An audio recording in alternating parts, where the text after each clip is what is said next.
there, come join the show. Let's talk the highs, the hurt, the glow. She's got the mic and we've got the night.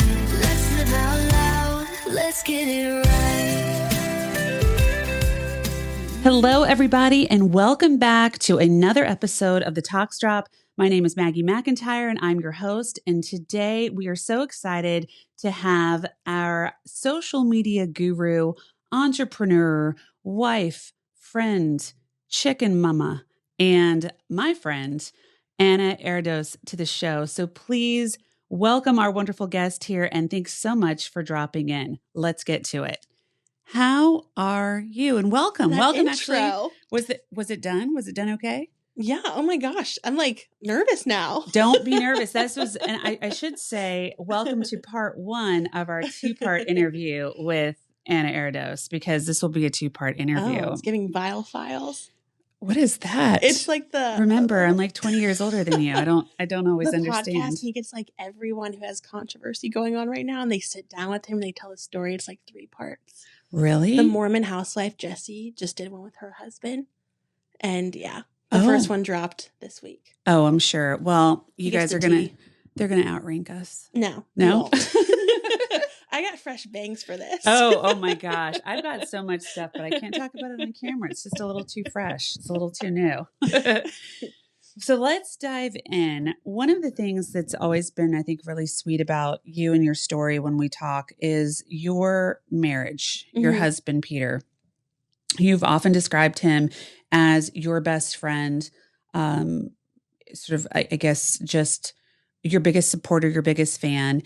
And I wanted to get a little bit more on that. So you guys are this young couple in the professional world together, raising chickens, having this quasi farm in the Richmond, Virginia area.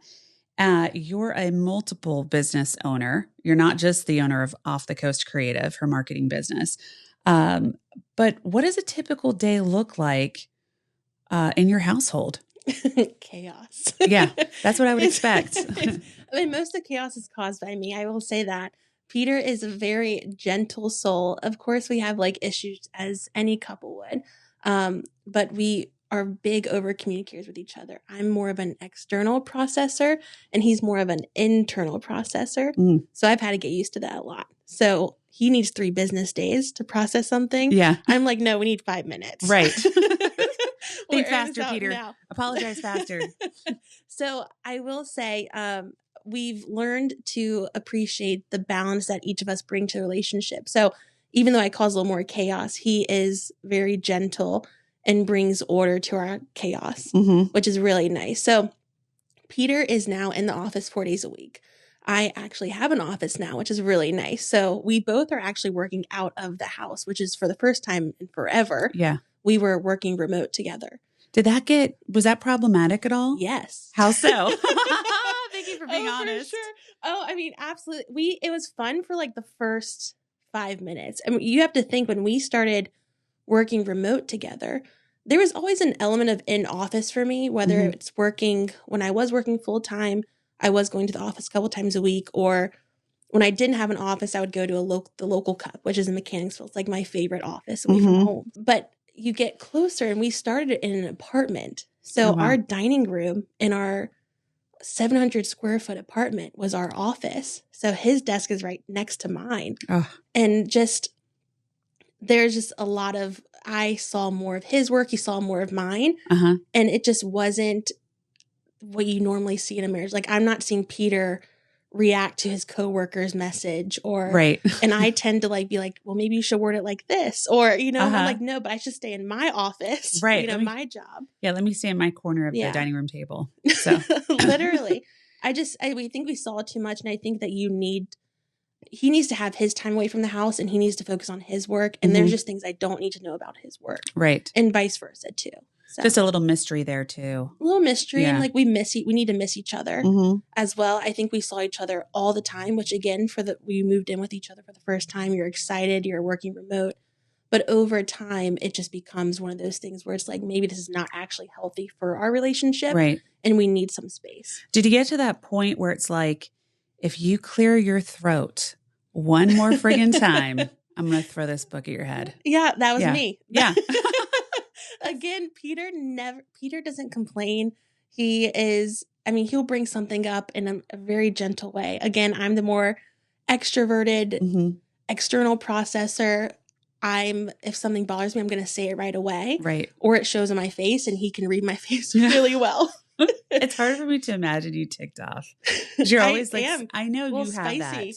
that, but I never see that. So it's hard and you have such I always call you like a little jolly soul to you. Like I can't imagine it, but obviously we all have that part of us for sure. I'm sure I had to say, I think I annoyed him too. Yes. Because I'm in marketing, so it's a little more jollier, right? There's a more extrovertness that is not Peter's cup of tea. Right.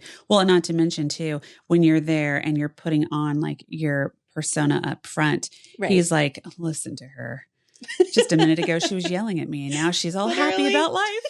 Literally. So yeah, let me be It's like with my kids, I'm like, shut up. Yeah. Hi, how's it going? Yeah, I need to talk to you about purchasing some more of the Retronol. My phone voice. I know I have to turn on a light switch. Yeah. It's like an internal switch that I know you also have to do as well. Like sometimes I need to just take one breath, switch on, and then he sees me doing that more. And he actually finds it fascinating because he's like, I can't do that. Yeah. No.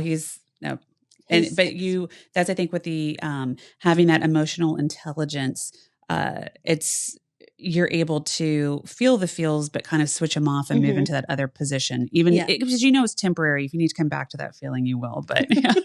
Peter's like, you got me in my feelings and I'm staying here for a while. Yeah. How did you guys meet?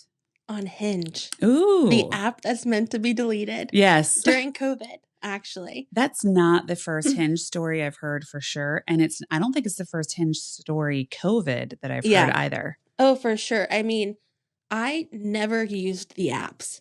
I was actually on the phone with my dad and I said, hey, I'm on these apps. I'm not going to use them.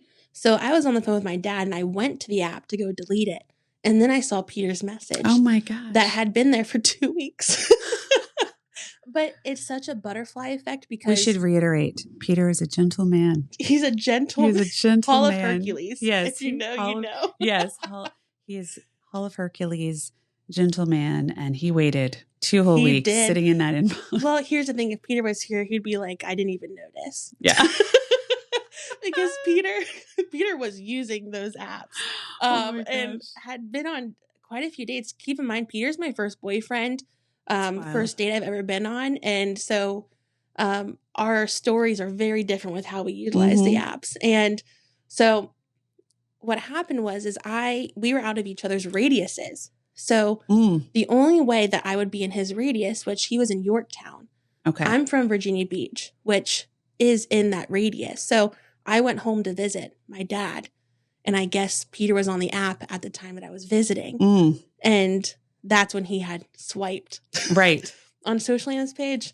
And his comment was the only comment that wasn't, it was sweet. It was funny. It was punny. And knowing Peter now, it makes sense. Right. So.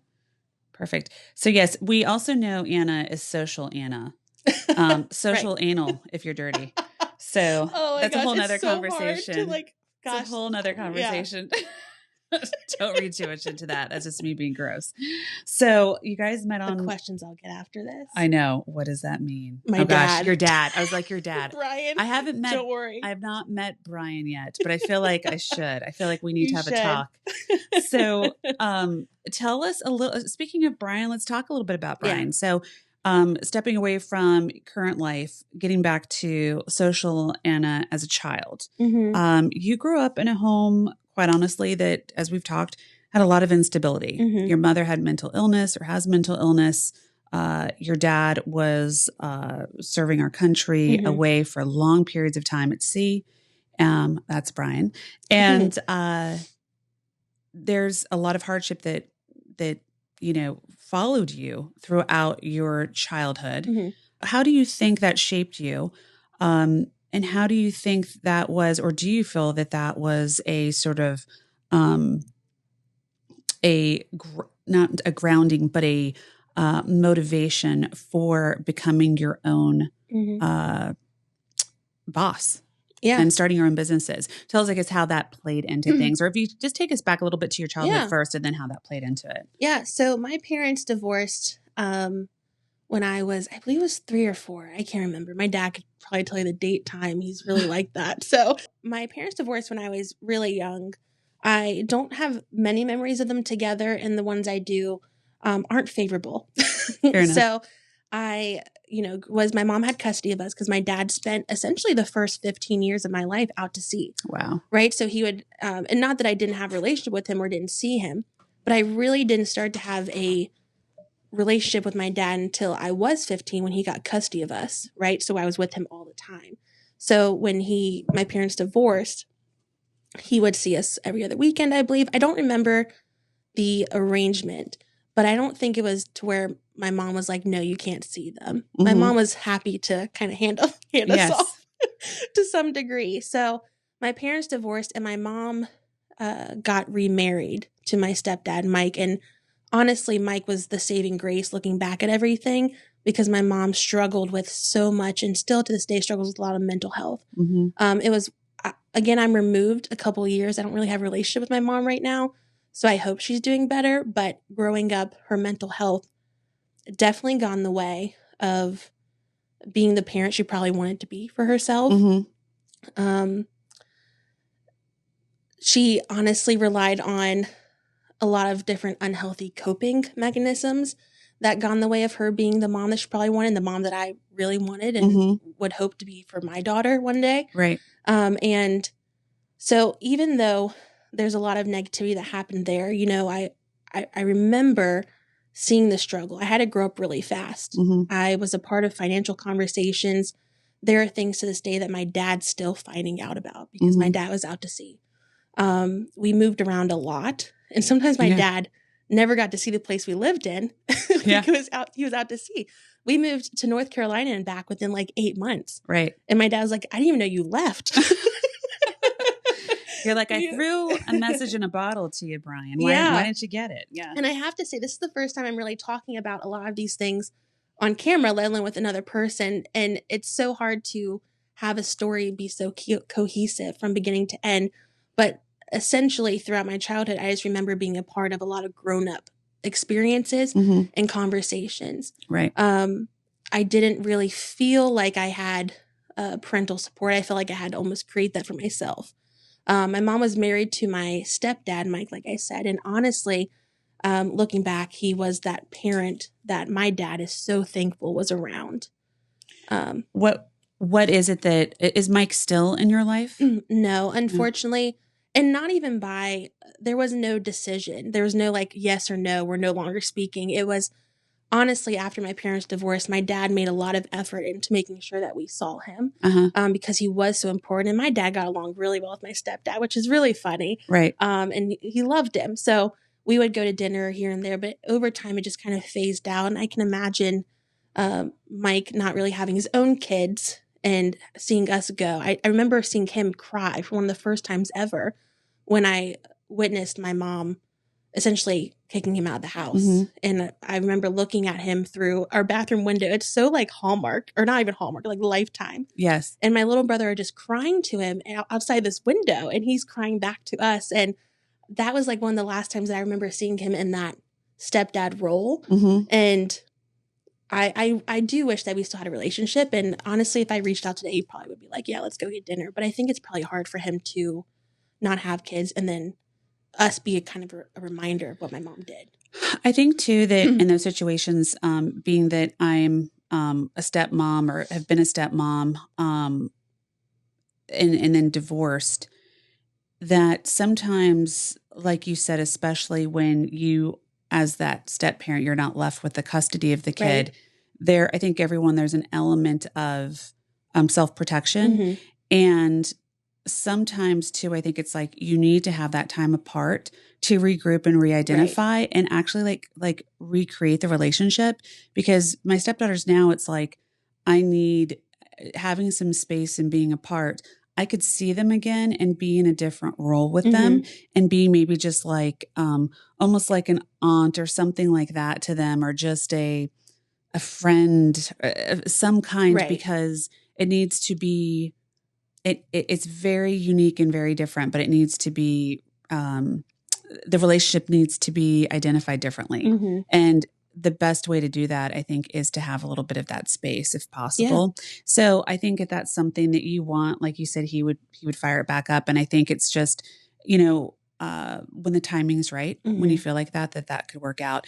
I think it's nice too, to talk about, we know so many women in the household that, and, of course it's all over social, right? All the work women do, of course we do. We know that. But we also, I think, have become, and I've said this in a couple of their shows, and being that I have two brothers I love very much, a boyfriend that I love very much, and of course, two sons I adore. Happy birthday to my oldest, by the way. I think it's nice to showcase the fact that you had two very positive male role models in your life, both of whom stepped up and stepped in. Your dad later on, because he didn't know what was going on. That wasn't his at fault. Poor guy was out at sea. What were you doing? Oh, these Brian? are hard conversations to have to this day. Well, because I'm sure he feels an immense amount of guilt. He's a good man, but it was not his fault. Certainly not something he knew about. But it is nice to see and to talk about the fact that you had these, again, important role models in your life. Yeah. Do you think that having that, because I would think of the things that you went through as a child, would or could perhaps pave the way for you to have relationships with a man that may not look so great or so healthy, but it seems to me that you've found that again with your first boyfriend, who then became your husband.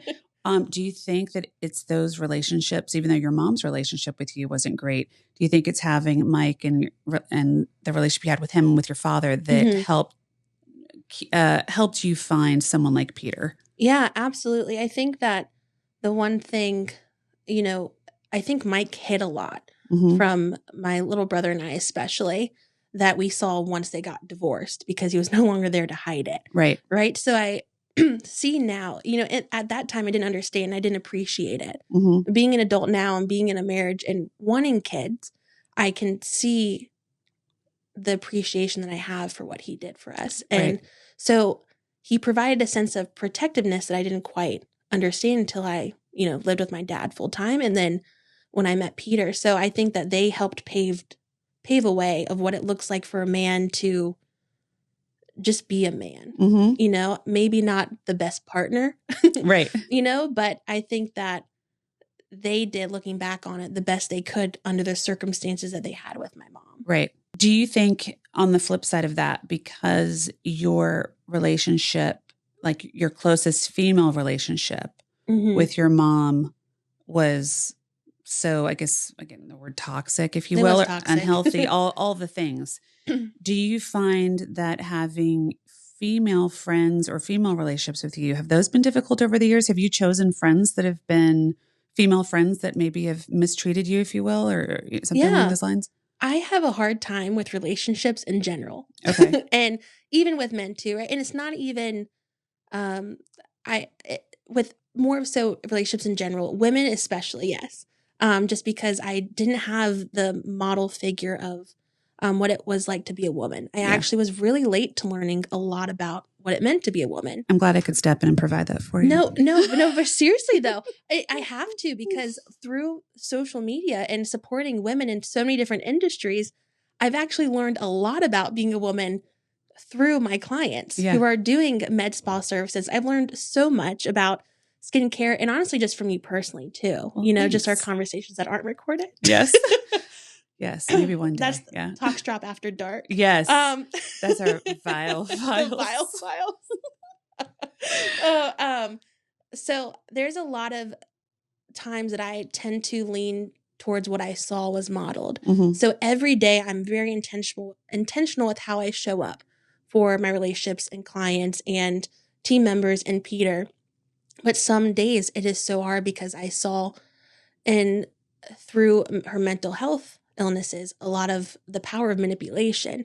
And if I'm not careful or if I'm not aware, and my husband calls me one of the most self-aware people ever, and that's because I have to. It's exhausting. Constantly analyzing yourself. Constantly analyzing myself. Criticizing constantly yourself. Making sure, am I defaulting to what I saw? Am I defaulting to this type of woman? And not that my mom was a bad person.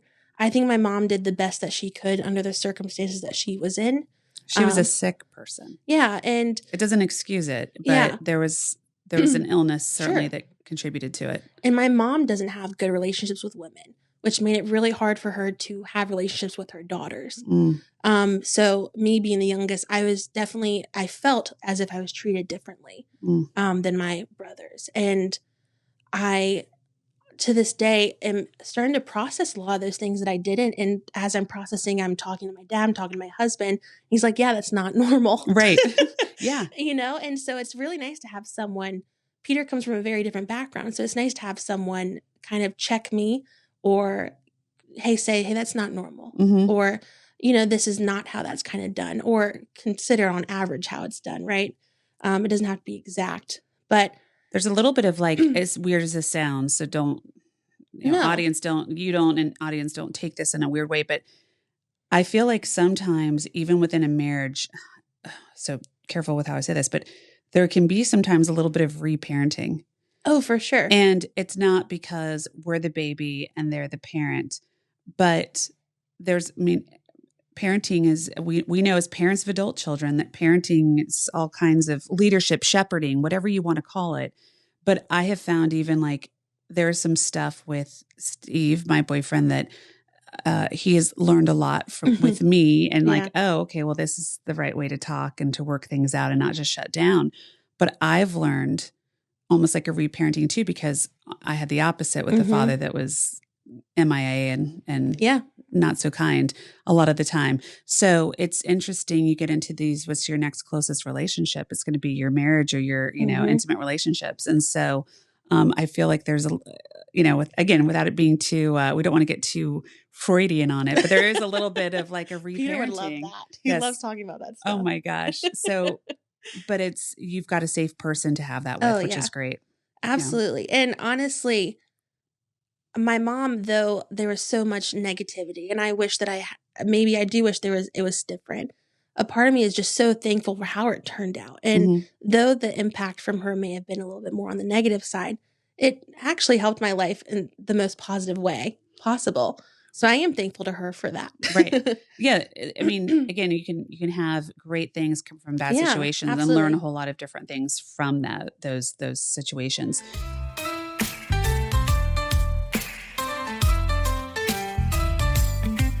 Okay, let's be real. We all want that fresh, glowy skin that looks like we've been sleeping 8 hours a night and drinking green juice. Even when, if you're like me, you've been swapping that green juice for Coke Zero and you're getting more like 5 hours of sleep instead of 8. Well, that's where our medical spa, Rejuvelay's Med Spa, comes in. We do everything from relaxing facials to laser treatments, body contouring, injectables, and biostimulation. The team at our medical spa really listens to you and customizes treatments based on your goals, your lifestyle, and your budget. If you've been thinking about giving your skin a little love or a big transformation, be sure to check us out at RejuvelaysMedSpa.com or feel free to stop by. You deserve to feel confident and radiant, and Rejuvelay's Med Spa makes it easy. Trust me, your future glowing self will thank you.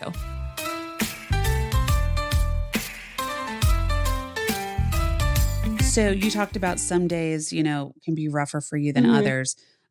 Or some days you just have to get yourself in check and be kind of thoughtful each day. Yeah. By the way, I have to say the self-awareness thing and being overly self-aware. One of the most annoying questions that I want to ask, if you ask yourself this, am I really as self-aware as I think I am? Or am I not self-aware enough, but I think that I am? And therefore, like that question. I did that last night and laying in bed. Peter is like, it's so twisted. I'm the worst at saying goodnight and then starting a conversation. I like to think it's the Italian in me because it's hard to say goodbye. But we literally will lay down and he goes, good night. And I'm like, he knows not to give me a goodnight kiss yet because he knows I'm about to start a conversation. Like we're about to figure out our problems on this bed, pillow talk. Like we really are. Good night is a trigger word. Good night's a trigger word. So he knows that when he says his first good night, like I almost see him try to say it as soon as possible so that way I can get started. My God. Hey, Peter, if you're listening to this, as soon as she walks in the door, hey, good night, 5:00. Literally. Let's get it out over dinner. We would be in bed by 7:30 if he had his way for sure. But yeah, I will lay it. I always ask myself those questions. I think that's a very self-aware question for a self-aware person to ask. Yeah. Yeah. It's annoying. It is. It's very annoying. So going back to starting off your day, what is something that you do each and every morning or you try to do each and every morning to keep yourself grounded and focused on what you've got ahead and just keeping yourself true to yourself because you have the guidance wasn't there in the home that you grew up in. So at least for the first 15 years, as you said. So where does your guidance come from, spiritually speaking? I know you have a spiritual side to you. Oh, for sure. I mean, my foundation is, I ask myself, WWJD, what would Jesus do? You know? Yeah. Fair enough. And so I like to start my morning on that foundation, right? Like I'll open up my Bible and do some Bible study. I think that is like very intimate, quiet time that I'm shutting off my brain, even if it's like 10 minutes, because some days I can only do 10 minutes. But it's important that I do that because it does set me and my mindset off better than if I didn't do it. Having that, and whatever your faith, I think having that moment with a higher being and getting in tune with that, just it brings you back to your core. And again, with that believing that we are in his image. And so it definitely is very grounding. And it's like, you can tune out all the noise because really that's a worldly thing. And you're getting in touch with soul purpose and spirit, which as you probably know, it's so hard for there to be quiet time. As a business owner, if there's quiet time, I'm thinking of everything I'm not doing. Yes. And for some reason, well, not for some reason, I think God really helps me in these moments in the morning to really turn my brain off. Because when I'm reading the Bible, or if I'm doing my Bible study for that morning, I'm not thinking about anything else, which is not on brand for me personally.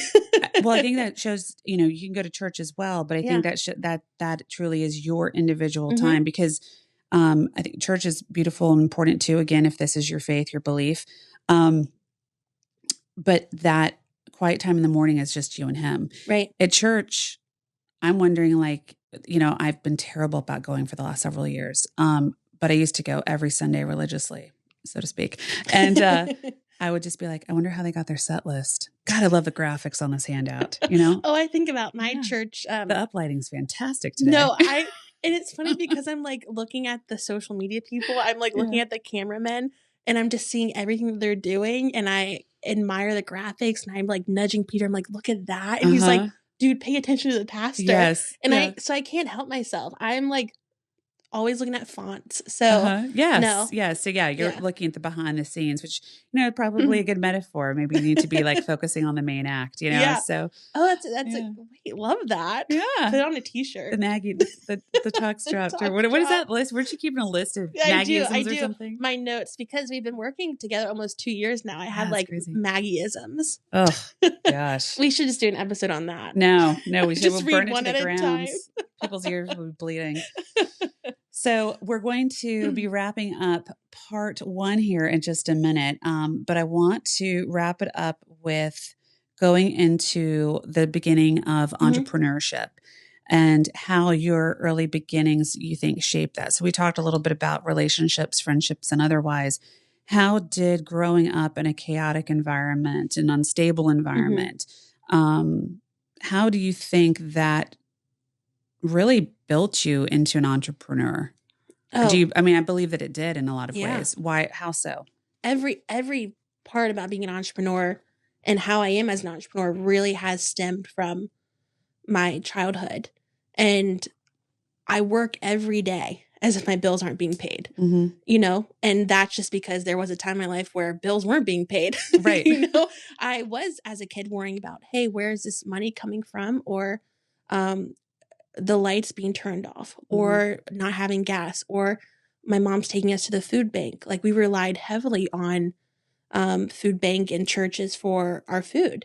And so all of that, and I told you earlier that a lot of the urgency that I have as an entrepreneur doesn't come from hustle culture. It comes from simply just not having it, like survival, so I've learned through that to utilize my childhood for good and like watching my bottom line as an entrepreneur.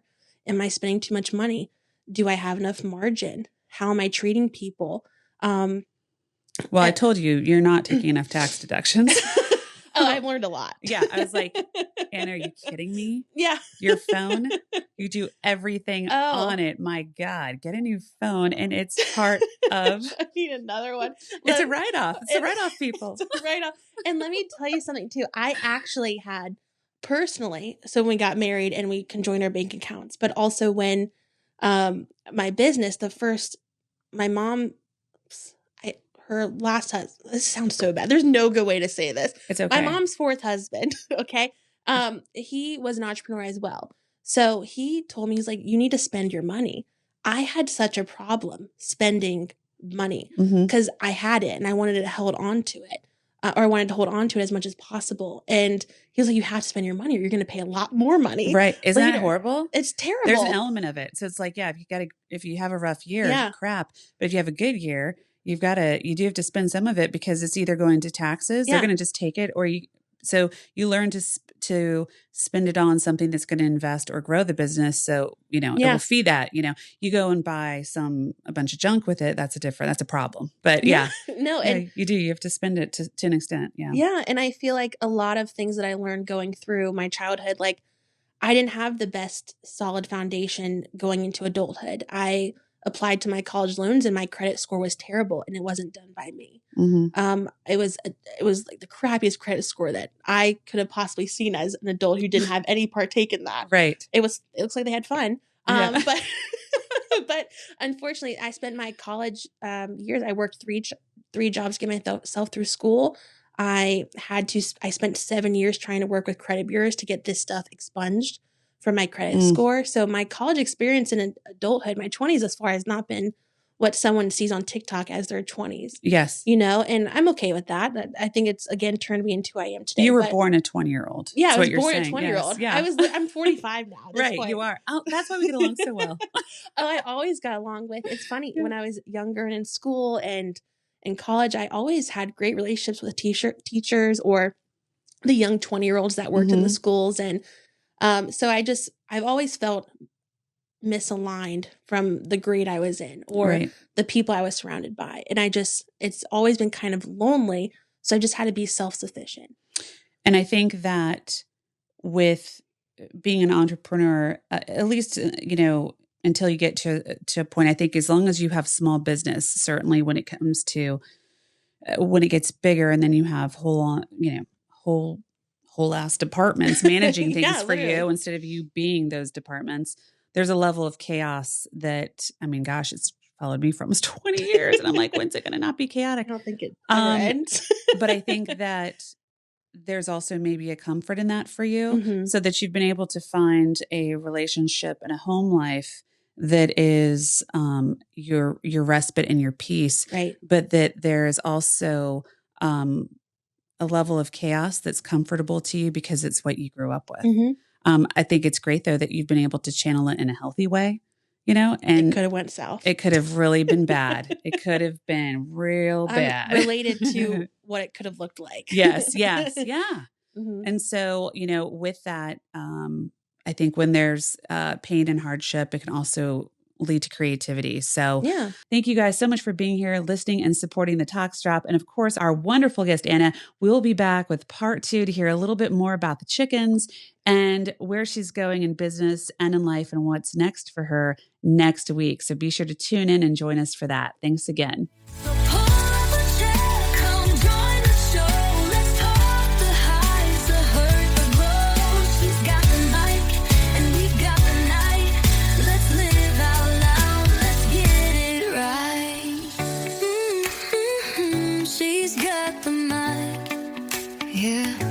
We're doing it right.